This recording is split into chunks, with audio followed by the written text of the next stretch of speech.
Hello, everybody. Happy Thursday, and welcome to today's webinar discussion hosted by the team here at Clipbook.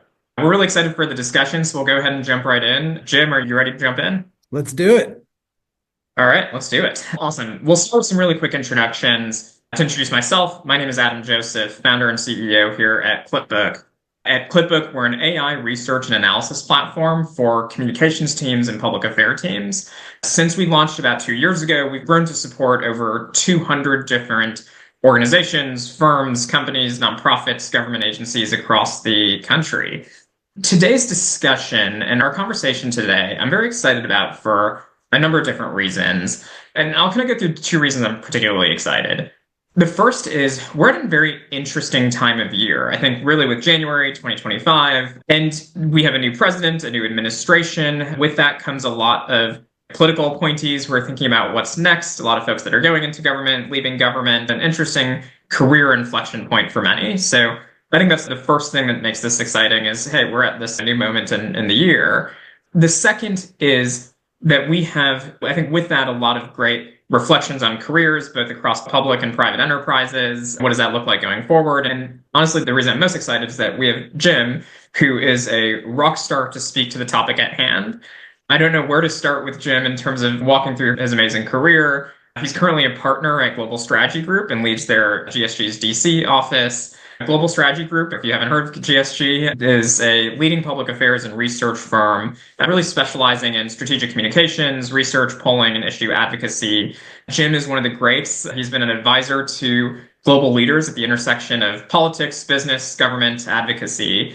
And before joining as a partner at Global Strategy Group, Jim really had a really awesome and extensive career on Capitol Hill. Most recently was a special assistant to President Obama for legislative affairs. Jim also hosts the Staffer Podcast, which is a weekly podcast for former Hill staffers, really sharing their stories and experiences. Great podcast, super informative, definitely recommend it. So all to say, we're in for a really insightful, engaging discussion. So let's get started. And a reminder to our audience here, please drop your questions using the Zoom Q&A function. We'll answer as many of them over the course of the conversation as possible.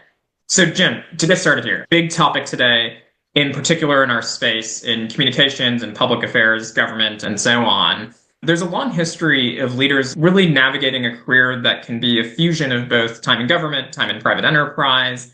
So how, for the folks joining the call today, how should they really think about career longevity across public and private sectors? Yeah. First, let me say thank you for having me and for that very generous introduction. The word that you use, longevity, I think is the right word. A career is an arc, and serving in public service in any way is obviously an honor. I consider it one of the great honors of my lifetime, but it doesn't need to be the only thing you do, and perhaps shouldn't be. Making sure you are throughout your career managing your integrity, always adding to your skill set, being the best teammate no matter where you're working. Those skills are applicable in public service and in the private sector. So I would just say, being very attentive to those things, that's what's going to make a career really rewarding and give you the flexibility to go in and out of government service. Yeah, that's great. And a lot of different threads I want to pull on there. Maybe we can just start, Jim, with, can you take us through a bit about the chronology of your career in government and now in private enterprise? And I think for some of the folks on the call who haven't yet had the pleasure of meeting you, I think I'll mention to the audience, Jim has done just about everything that you can imagine in government and has just done some really awesome things. Jim, do you want to just maybe give us a quick timeline of your time in government and then we can go from there? Sure. Like a lot of people, I stumbled my way into government service. I was fortunate. My first job was actually on a campaign in Connecticut. I took it after I graduated, in part because I was a little bit at sea, and I was fortunate enough to get a phone call to apply for a finance director job on a congressional campaign. And I went and I did that. I had a blast. I fell in love again with politics. And when my candidate lost, I came down to Washington and knocked on doors until I got my first real job, which was I worked in the Senate minority leadership structure. So Tom Daschle was the minority leader at that time. And I worked in a leadership committee of his that was about technology and communications. I eventually became the deputy director of that office. I moved over to the House side about 3 years after that. I was communications director for Rosa DeLauro and eventually ran a leadership office for her. I served later as chief of staff to Congressman Rush Holt of New Jersey, who has subsequently retired. And my last job on Capitol Hill was I worked for Rahm Emanuel. This was right after the House Democrats took back the chamber. He was caucus chairman. And my job was to get those freshman members who were elected in 2006 reelected in 2008. So I did that for one Congress. And when President Obama was elected and he asked Rahm to be his chief of staff, I headed down Pennsylvania Avenue and served in the Office of Legislative Affairs. That So was 4 years. So it was almost 4 years during the first term. And then I came to Global Strategy Group right after that. yeah. So the House, the Senate, committees, offices, the White House, quite the triangulation of experiences. Looking at your role today at GSG, maybe you can maybe start by giving the audience a little bit of context of what you do at GSG. And then I would love to go back to your time in government and hear a little bit more about what did you learn? What were the sort of experiences you had that created a really practical through line to some of the work that you did later? So maybe we can start with GSG, what you do today. Sure. So I run our Washington office. We now have about 55 people who work in Washington. When I came to Global Strategy Group, there were three of us. I was the third person. And literally, we were around a cardboard table in a supply closet because the weekend before I started, there had been some flooding in Georgetown and the offices were not usable. So we had to be in an oversized supply closet. So now, you described it very well, what Global Strategy Group does. I spend my day working with clients of all different types of industries, different forms of clients, whether they be companies or nonprofits or trade associations, really addressing legislative, reputational, regulatory goals and opportunities. So that's what I do day to day. And as I said, I've got 50 plus colleagues who sit here with me in DC, and our client teams are all assembled based on what our client needs are. Yeah, and no more cardboard tables, I hope. You now have, that's right. Now the tables are much more solid. Yeah, nice. That's good. That's good. Both figuratively as well as like actually, I guess. No, love that. Looking at your time in government, what were some of the most valuable learning experiences that you had, and how did you apply them at GSG and the work you do today? Yeah, I think serving in government can be really great for a number of reasons. But one of them is that working in government and politics, one is very public. So the work that you're doing will ladder up to a principal who is going to give a speech or take that information, that guidance public, or you're working for an agency and they are under scrutiny. Both types are under scrutiny from the media, from constituents, sometimes from congressional oversight and regulators. That, as a fundamental part of what you're doing, makes you internalize what potential criticisms could be coming your way. And the closer you get to a political environment, the more antagonistic it becomes. That's really helpful for thinking through what risks are we undertaking? What haven't we thought of? How can this go sideways? And what steps can we take now to mitigate those risks so that we're happy a week from now that we took the actions that we took today? So that is one thing that I think public service is really very good at honing. Second is that my experience anyway in government is that there's always much, much more work to do than there are people to do it. So you get a lot of responsibility at a pretty young age. And I became a chief of staff not long after my 30th birthday. It was something like, it was around then, which is not unusual. And all of a sudden, I had to manage more people than I'd ever managed before in multiple offices. I had to oversee a political operation. And I was the person who had to answer for the budget, set a plan for the entire organization, and really be responsible for answering that question, why did we do this? Or who thought this was a good idea?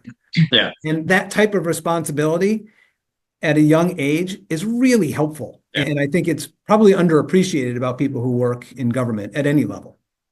Yeah, no, 100%. It's funny when you think about Capitol Hill and DC and you walk by the big structures, here's like the world capital of American politics and literally I guess the US capital, but also the world capital, right, of global politics. And you realize when you're under the hood, it's actually like a lot of 20 somethings who are running the country in many ways, right? Working for a member of Congress, working for, whoever it might be. The leverage that an individual 20 something can have in government can actually be like massive in many ways. So I imagine that can just provide some room for growth that in other contexts, maybe you don't necessarily have readily accessible.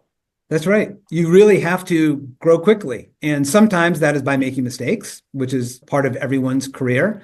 But you don't really have a choice because of those other elements, like failures are public, just like your successes. There are Yeah. antagonists who are waiting to criticize. So you learn quickly to think through those types of pitfalls and at a young age, take responsibility for the decisions you make along the way. Yeah. Yeah. And yeah, to be in a setting where your boss is in the news maybe every day or every week is actually quite unusual. How for the and maybe I'm going to look at this is more for the junior team members who are on the audience right now. They're in government, they're experiencing the pressure cooker of public life vis-a-vis their principal. How do they make the most of that experience? Boy, I would say take as much responsibility as you can, meaning if there is a jump ball for a new issue, take it. Take it and learn as much as you can about it. This past year, a very major piece of legislation was passed finally that was relevant when I was on the Hill 15, 20 years ago now. It basically equalized access to Social Security benefits for different classes of workers. When Mhm. I was on the Hill, that was handled by the person who covered postal issues. And postal issues were well known as like the absolute lamest issue that you just gave the new person. My point in raising that example is there's somebody who, within the last few years, with that portfolio, was working on it and it became a really relevant issue for their boss because the stars aligned and there became a political pathway for enacting that. There's all sorts of things if you're on the Hill for what that could mean for your boss beyond passage. It means who in the community really cares? How are you communicating with them? What stories are you lifting up? So across all of the tools of the government office that you're working in, how are you maximizing what's within your portfolio to the benefit of your boss? Yeah, that's great. Looking at your career, I'm curious about what are the things that you learned from specific principles over the years. From Deloro, I definitely want to ask about Rom and just being a legend in his own right. And yeah, he's ambassador to Japan now. Is that right? Am I remembering Yeah, correctly? yeah, for Yeah. a couple more days. Yeah. But what were the differences, similarities that you saw across the principles? What are the things that you learned from them? Yeah. What kind of sticks with you now that you're in the position you're in as partner at GSG? Yeah, I learned so much from all of them, but taking some things that come top of mind. When I worked for Rosa, I learned the benefit of squeezing every drop of value out of whatever you're doing. So if the boss is going to go to a local factory, we might have a press plan around that. Okay, good. But along the way, should she stop somewhere is there a small business that she should pop into? Is there an op-ed that should follow the visit? Obviously, today Mhm. you would lay out a whole social media plan. It is, and what video are you capturing from that? How might you use it in the future? Can you fold some of the stills into your franked mail plan? All of these things are potentially left on the table if they're not thought about in advance. So that's one thing that I learned from Rosa. Next, Rush Holt, who I learned a great deal from, even though he is not known as being as politically savvy as a Rahm Emanuel or a Rosa DeLauro. He had this wonderful saying. He said, I want to confound my constituents' expectations. So he said, with every phone call, with every constituent that walks in the door or we meet on the sidewalk, I want them to leave feeling like, wow, the amount of attention and care that I got was far exceeding my expectations. And when you start with that type of leadership principle, it really drives conduct throughout the organization in a really beautiful and ambitious way. And from Ram, I learned that I'd say there's no end to thinking through a problem. Meaning, if there is a political challenge to be solved, you have to do everything possible to solve that problem for today or tomorrow. But because we are in the business of public opinion, it must be iterative. So the moment you start feeling good about, hey, we just had this big challenge and we delivered by bringing an ally to bear, or right, we did something constructive today. It's okay, what's next? You move right on to the next. If not another challenge, it is the next way to continue making progress on the challenge that's still around, probably better, but not over. Yeah. So that's great, Jim. I really appreciate that. And yeah, I imagine you think about some of the personalities and the principles, and so many things can make them distinctive in their own style. Some are very media savvy and just are hustling videos on TikTok and Instagram Reels or whatever it is. Sorry, TikTok's going through its own moment right now, but Instagram or whatever it is. And then others who are just quietly executing policy with a lot of intellectual rigor, or others who are just master operators or master fundraisers or whatever it might be. Very interesting to think about. Your career in government landed in the White House. There is probably no better place in the world for somebody who wants to work in government than to land in the White House in some way, shape, or form. If, let's say, Adam wants to be a Hill staffer next year, is going to eventually want to go to the White House, how do you get the job in the White House? What does that actually look like? What do you have to do? What do you have to be good at? What doesn't matter? What really does matter? Do you have to work the campaign? Yeah, it's just a dizzying array of questions for getting that senior White House role. So what does that look like? Yeah, it was an honor and a fantastic ride. I loved it. And there's a reason why all of us think maybe one day that would be a really special opportunity. I was very lucky to get there. And I think everyone who gets one of those White House jobs is lucky. And of course, I like to think I was good too, but good fortune is required. So I think I had two things working in my favor. One, as I mentioned, I was working for Rahm Emanuel when the President of the United States asked him to be his chief of staff. If you can work that out in your career in advance, go for it. But also, I don't think I would have made it had I not also known and been respected by Phil Shaliro. Phil Shaliro was the head of legislative affairs. He built his own staff. And fortunately, I knew Phil from my time on the Hill. He was somebody who I deeply admired. He had been the staff director of the Oversight Committee under Henry Waxman and a longtime Energy and Commerce staffer. I had actually asked him to come speak at a staff retreat that I organized for Rush Holt. That's how much I admired him. I wanted my staff to hear from him. So we knew each other. Whenever my name got floated by whomever for potentially being in the Office of Legislative Affairs, it only made it across the line because Phil Shaliro knew me, respected me, and wanted me on his team. So I think that in addition to being lucky, there is that piece of, hey, just do great work. Do great work, be a good teammate. And one nice thing about Capitol Hill, though this also very much applies to agencies all over Washington and around the country, is if you do good work day in and day out, the people who need to see it are going to see it. They're literally around you. They share offices with you, or you have exposure to the boss regularly. That's a really nice aspect of working in government and politics that doesn't always exist in the private sector. And just by contrast, as a consultant, we do a lot of great work here at our office, but our clients aren't co-located with us. So we have to be mindful of what those moments of making sure our clients understand and feel and know about our good work. Working in government and politics, it's easier for the people who need to see it to observe it firsthand. Yeah, that makes sense. So, I mean, what you're getting at is a lot of DC, and I know I'm not the first person to have said this, but I'm going to say it anyway. A lot of DC is around relationships and cultivating a community of mentors, advisors, allies in DC who you might collaborate with down the road, right? When that person happens to become White House Chief of Staff or end up running Leg Affairs or whatever it is. So I guess like very practically, imagine you're in the early or mid stages of your career, you're in DC, you're working in government. What are the types of things that somebody can do to actually generate some of those meaningful professional relationships over the long term, really? Yeah, I probably could have been more attentive to that when I was working in public service. I have made lifelong friends and through professional relationships at every place I've worked, but it wasn't because I went looking for them. It's because they developed organically.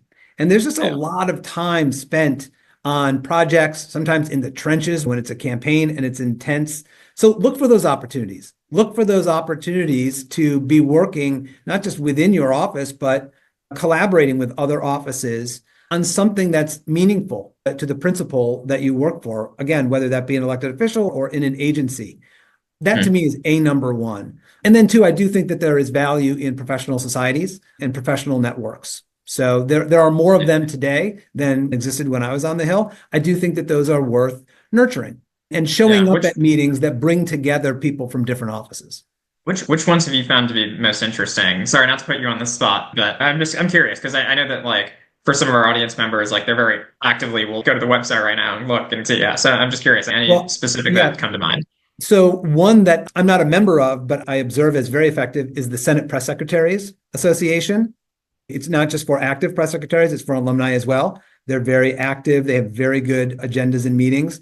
If you're still in government, I do think when they bring together those meetings of the chiefs of staff or the legislative directors, even if you think there's not much I'm going to learn at this upcoming meeting that hasn't been said already by leadership staff, go anyway. It is about Mhm. connecting with your colleagues. I'm a member of the Congressional Chief of Staffs Association. So there are Mhm. some of these alumni networks that exist and are useful. I've also heard Yeah. very good things about Chief. I'm not a member, but Chief is an organization that brings together women leaders from various different professions. Yeah, that's great. That's really great. I love that. I wanted to ask, I feel like DC has like this happy hour culture, and you used the word organic earlier, like in terms of actually like having meaningful opportunities to authentically connect with people who you might work with and collaborate with over the long term. How in practice does that happen for, especially for junior staffers or frankly for leaders, right? And partners at firms or folks who are on the cusp of making partner at their firm? Is it going to the happy hour at name the DC bar? Is it Ivy and Coney or is it something else? Yeah, I don't know. What comes to mind? It's a great question. And I think each person should figure out what works best for them. For instance, I don't do much but in terms of like the happy hour circuit or the after work event Yeah. space. Many people find that really rewarding. They get to connect with old friends. They also do it for business development purposes. That's just not what I do. I like to be home and have dinner with my family while my kids are still in the house, and I don't have much longer of that. So that's a choice I make. But I'll give you an example of a professional network that began because it was a work requirement that now has morphed into something bigger. When I worked for Rahm Emanuel, working with those frontline members, every Monday morning, I would hold a meeting with the chiefs of staff of all of those frontline members, and it was 30, 35 members. And for those who have worked in similar offices, it's living on the edge of a political razor every day. So each week, in addition to what I would bring to the table of here are some things you ought to be thinking about, here are some things you ought to do, where are people on X, Y, and Z, they would also bring to the table challenges they were facing, and everyone around the table contributed to helping solve those things. Others could avoid those pitfalls in the future. We became a really tight group. I stopped holding that meeting when I went to the White House. I just had a different job. But when I left the White House, some of those chiefs of staff called me and they were like, hey, let's bring the gang back together. It's been a long time. So now, for the last dozen years here at Global Strategy Group, about once a quarter, I bring that group together to hear from a speaker, to have an interesting conversation. And I've added to it over time. I've added White House colleagues. So it's grown substantially. It's a great group of people. I don't ask anything of them. I really don't provide anything but coffee, bagels, and a speaker. But it's a great way to stay in touch, learn from one another, and have I guess, personal benefit of these relationships lasting beyond the professional obligation of when they were Right. right when that was Yeah. required. No, I love that.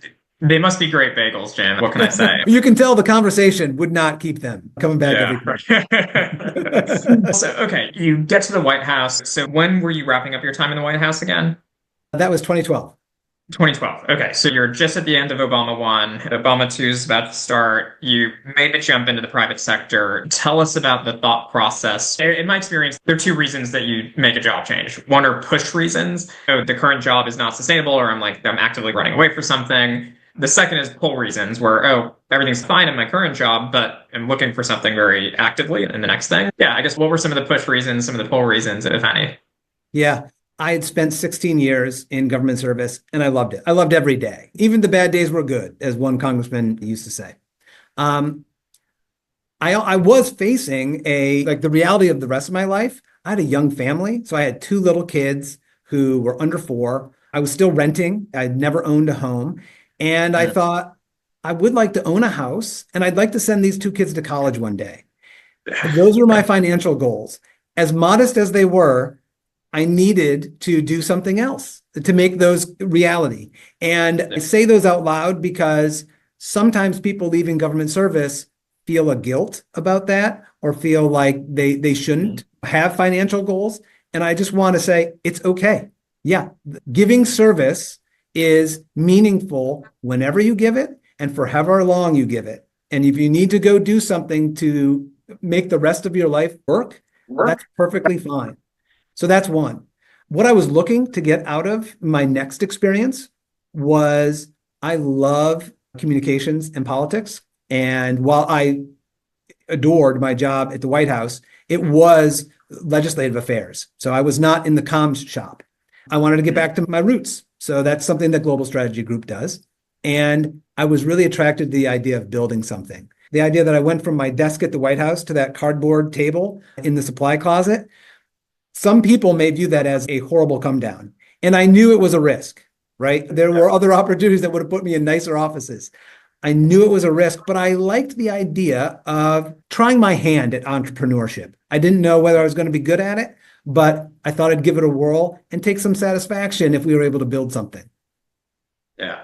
Yeah, that's great. It's funny because I speak to so many people who have spent their careers in politics or government in some way, shape, or form. And there are a few reasons. One could be that, yes, like very tactically, I have 3 kids now, and I'm thinking about just what does that look like for soup to nuts. It could be that. Sometimes it's just like the pace of play and the unpredictability of government life. I imagine the White House was like this, but definitely campaigns where you're sprinting for 8 months at a time, and then you're unemployed for 4 or 5 months until you figure out, hey, what's next here? So the predictability of working in an organization that is going to exist in 5 years and is going to grow and is more stable and predictable can have a lot of appeals. So yeah, I think very much like understandable, I think, for some of the things that you're talking about. But I guess to that end, there is I'm going to do something I haven't done before in entrepreneurship or in business. And am I going to succeed? And what's that going to look like? And maybe I need to stay in government because this is what I know how to do. And also, by the way, vice versa, if your has been a career in business and you want to go serve, then it's, oh gosh, do my skills translate? Do I know anything about government? What can I learn and pick up here? And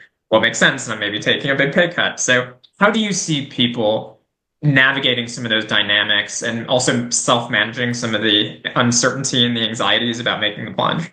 Yeah, I would say to both sides, whether leaving government service to go to the private sector or from the private sector to go into public service or advocacy, both sides have skill sets that are going to help them succeed, meaning they already probably have the skills that they're going to need to succeed.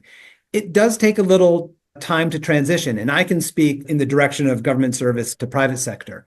An analogy I use is, do you remember those squiggly line posters where you stare at them, you're not sure what it is, but eventually it clicks and you're looking at the Statue of Liberty? Right. That to me was about a year into consulting. Okay. I knew how to do a lot of the work, but it required a 15-degree shift in perspective, and I'm still learning every year. So if you're coming from government to the private sector, of course, give yourself grace. Go in with confidence, but give yourself grace to learn and to make some mistakes. The reputation of the private sector for being lightning quick has not been my experience. The private sector, they take their time very often in making deliberative decisions. And if you come from an environment, say on Capitol Hill or even in the White House, where the number of people who may have to sign off on a decision is a handful, that's not the case with major companies.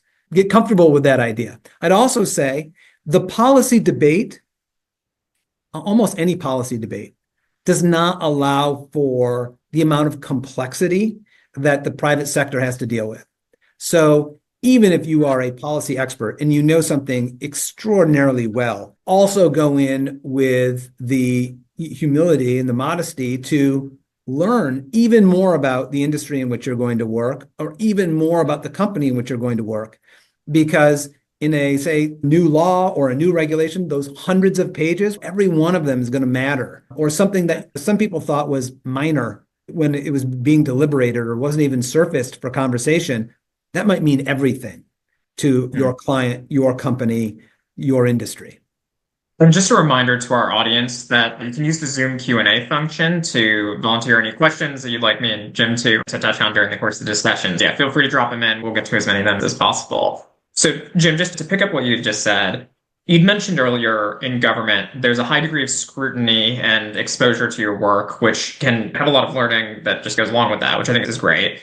And you also mentioned a high degree of ownership where you get responsibility, you get to really just have at a pretty young age sometimes a lot of at bats and a lot of reps for pretty big important decisions.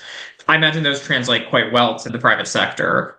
I'm curious, you're somebody who's seen folks go from public to private in various ways over the course of their career. What are the things that government operators have to unlearn in order to succeed in the private sector? What are the bad habits that they bring from their time in government that really they need to kick before they jump into business?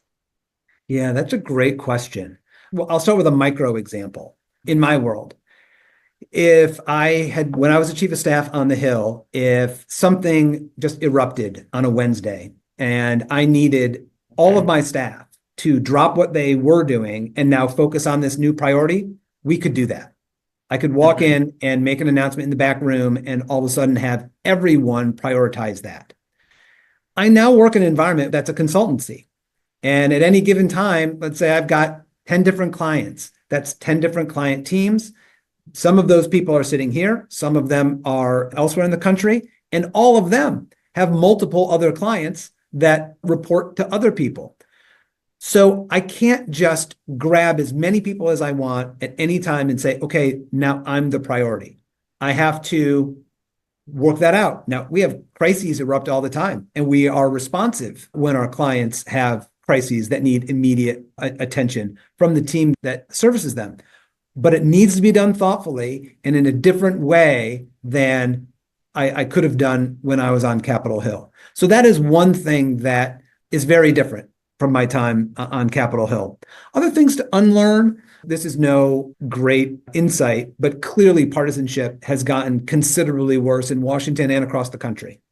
And it is actually possible to be highly successful in some political environments being a total partisan. And really, most of the time, to achieve a durable success, it's going to take some level of bipartisanship. And chances are you may find yourself in an environment where your colleagues now have different political views. That's just something to be mindful of and know what type of environment you're seeking and walking into. Because some of those habits, what worked and had great purchase in more political environments, will not have the same purchase in other environments.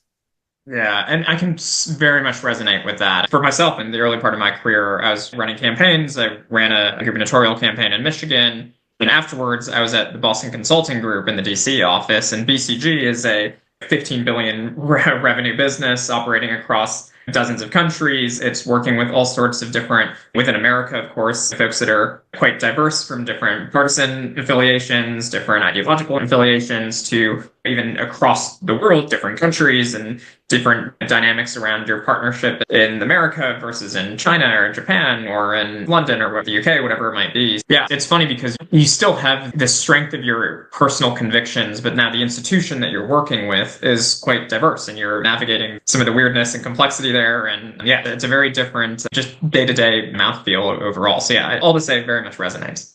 Yeah. Yeah. What are the misconceptions that people have about working in the private sector?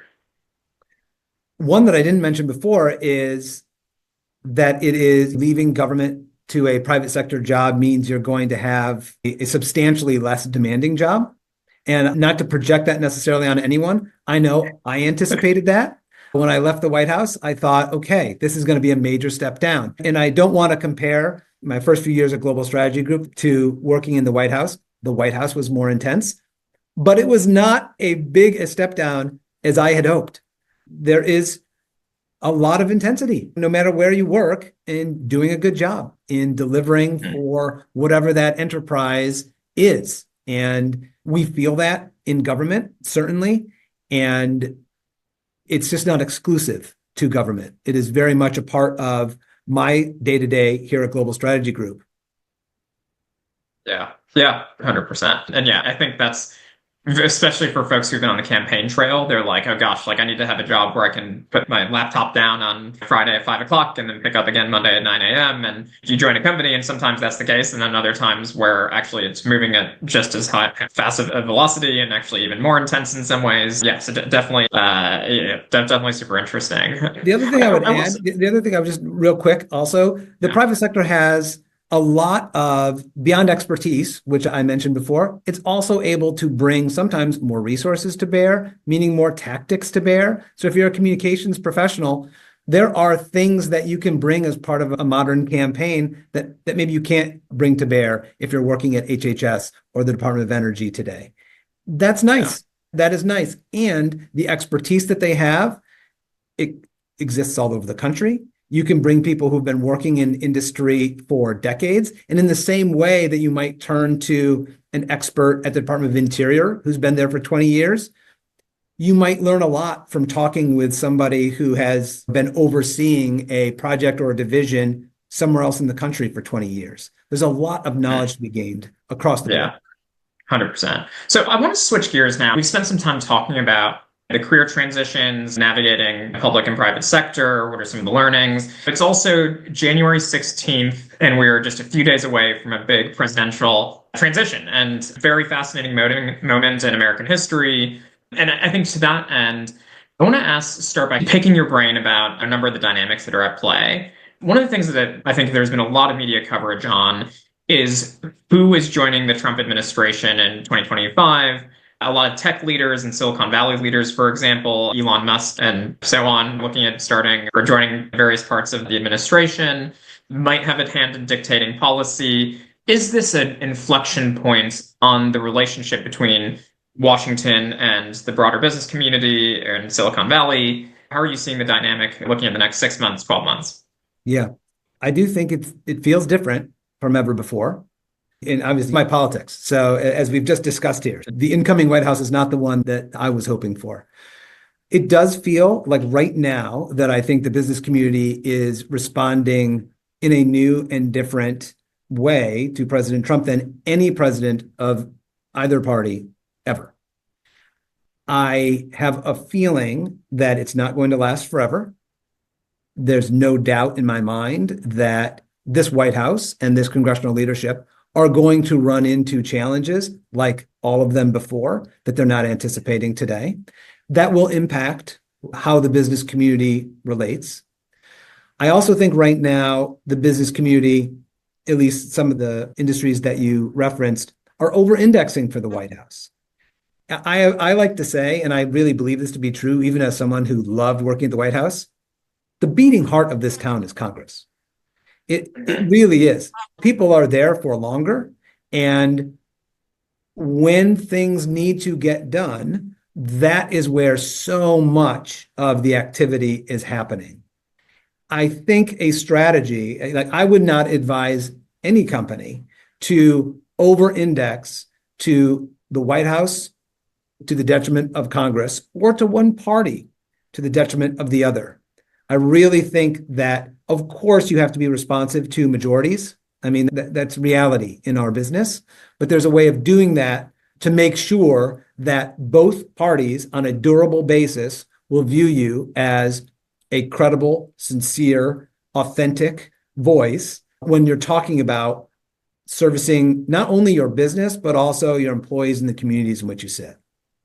You have such an interesting vantage point. You're in conversations every week with leaders in business and government in so many ways. I'm curious, especially for your clients, not asking about any specific client, but just clients in general in industry, what are the things that they are most optimistic about looking at a Trump admin? And what are the things that they're like, oh, this is going to be quite fascinating or interesting or helpful for us? And then where are the places where they're just like, oh man, I have a lot of heartburn about this and I'm really worried in some way, shape, or form? Yeah. Whenever there is unity between, in terms of the political unity of one party holds Congress and the White House, you know that real laws are going to be made. And President Biden and a Democratic Congress proved that in the first 2 years of the Biden administration. Even though they had extraordinarily narrow majorities, they passed historic legislative accomplishments. Now it holds true for Trump and the Republican majorities. So we know that real laws are going to be made. And top of the list is the reauthorization of the Tax Cut and Jobs Act. There are pretty much every industry is affected by that bill, and not just the corporate rate, but many, an infinite almost number of provisions within that. So that's something that they are absolutely being attentive to. Things that they are concerned about, as I'm sure you've read, tariffs and impact on prices, supply chain. And the third thing I would throw out is the umbrella of chaos. Having a sense of normalcy in Washington is actually helpful for economic prosperity, for relationships with allies, and for just functioning Congress, for Congress to function without lots of chaos. We're going to be experiencing an elevated period of chaos. Almost certainly. So for the PR pros, the communications pros, the public affairs pros that are in the room right now, they're working with clients, they're working with their organization to navigate this. There's a lot of shifting sands in the media, and I mentioned TikTok earlier, and that whole situation. There's, I guess, the feeling of chaos heading into the rest of this year and a new administration. What is the advice that you give to the professionals in the audience about how to navigate all of this? Where should they focus their time? What's drawing on your experience? What advice do you have for them? Yeah, I'd give my advice in two categories. One would be during this period of time, let's make sure that we go back to what are our organization's core values? Who is it that we say we are? And how are we proving that we are who we say we are day in and day out? And if we're feeling political pressure to do or say something that's different than before, how does that relate to our values? Is it consistent with what we've said in the past, or is it a departure? And if it's a departure, you have to really slow down and resist the temptation. Not to say that companies can't evolve and policies and points of view can't change, they can, but you don't want to risk a company's reputation or the head of a company's reputation for sincerity, authenticity, right? For a short-term political gain. So that's one category of my response. The other thing that I would, in terms of a more tactical approach of communications, I'm radically focused on what is it that we need to accomplish? And this might be an opportunity or a threat, right? But what is it that we need to accomplish? Who are the decision makers that are going to decide our fate? And what is it that they need to know, hear, think, feel in order to agree with us? That's a more tactical way of building a communications plan, but I am laser focused on that when we get to that level of tactical implementation with clients, laser focused on that so that we're not doing things that are either not contributing to that strategic goal or could even be setting us back, or they might just feel good. You know what I'm saying? Like activity, this was one of Ram's biggest things. Ram would always distinguish between what he called splashing and swimming. Are we splashing or are we swimming? There's a lot of splashing in our business. And there's a lot of like water droplets that are presented to clients as, hey, look at this great thing we did. And not all of that is actually progress. Yeah. So to summarize, double down and focus on your core values as an organization. And then second, to be laser focused on what your goals are and your objectives are. Swim in that direction. I like that metaphor. So great. Also, again, for the audience members, feel free to drop your questions in the Zoom Q&A. Jim, we're coming up on time here, so I want to wrap up with what we call the Derek lightning round. So at Clipbook, and if you're on this call, you might have heard this in the past, but at Clipbook, we like to tell the story that's probably familiar to many, which is that every communications team, PR team, public affairs team has some poor 22-year-old intern or associate named Derek. And at Clipbook, we worship Derek in many ways because he's the poor soul, the poor recent grad who gets stuck with a lot of the day-to-day research, daily monitoring that supports the work of the communications team or the government affairs team, whatever that might be. And we at Clipbook exist, and our product exists in part to support Derek, make his life easier. So for this next set of questions, we'll go through this in rapid speed. We're going to channel 22-year-old Derek, our proverbial intern or associate, and just fire them away. So are you ready? I'm ready. All right. First, what's the most memorable moment you had in the White House? There were a lot. One, after we passed healthcare, we rushed back to the White House and we did a champagne toast with the president on the Truman balcony, which was very special. But I think one that I really loved was when the president signed the bill to repeal the Don't Ask, Don't Tell policy. It was an event that we did over at the auditorium at the Department of Interior. And the room was filled with advocates and people who had served in the military, lots of representatives from the gay and lesbian community. And the moment we sang the national anthem before the signing, that room was erupting in emotion and patriotism, and it was fantastic. So I think I would put those two. Wow, that's amazing. On both fronts. I love that answer. And yes, I haven't had the pleasure of sipping champagne on the Truman balcony, but hopefully one day. Very special. Yeah. So between the Obama administration, the White House, and at GSG now, Jim, who does the lunch orders better? Where do you get the best meal? Okay, it's hard to compete with the White House. That dining room is very special. And even when you're taking out from the window, I got to give it to the White House. However, Global Strategy Group has great snacks. For anyone who wants to come visit, our kitchen has great snacks. I can attest to that. I remember I visited you in the office and you've got the coffee set and the whole thing. It's quite nice. Yeah, that's great. Okay, between government, public sector, or private sector, who has the better excuse for being late to meetings? I don't think it matters, private or public sector. I think the best excuses rely on the quality of the name check. So if you come into the room, I was just on the phone with senators. Okay, those are the best excuses in this town. Yeah, sorry, my toast with the president was running a couple minutes over, so hope you don't mind. Yeah. He insisted on a second glass. I'm sorry. Yeah. What unconventional advice might you give to somebody applying to a job at GSG or one of your peer firms? Yeah, I would say remember how much they're interviewing you as a colleague, meaning the person who they're going to be in the office with, and as a teammate. All of us go into interviews thinking, I need to prove that I am not just capable of what they need me to do, but I'm going to far exceed them on every metric. And of course, that needs to be done. But every person is also interviewing somebody for what kind of colleague are they going to be? Are they a good person to be around? Are they going to have my back? Are they going to throw in when times are tough? Those are the types of things that you'll want to communicate also. Because just being the greatest athlete doesn't make you the best teammate or the one that's most likely to contribute to the championship.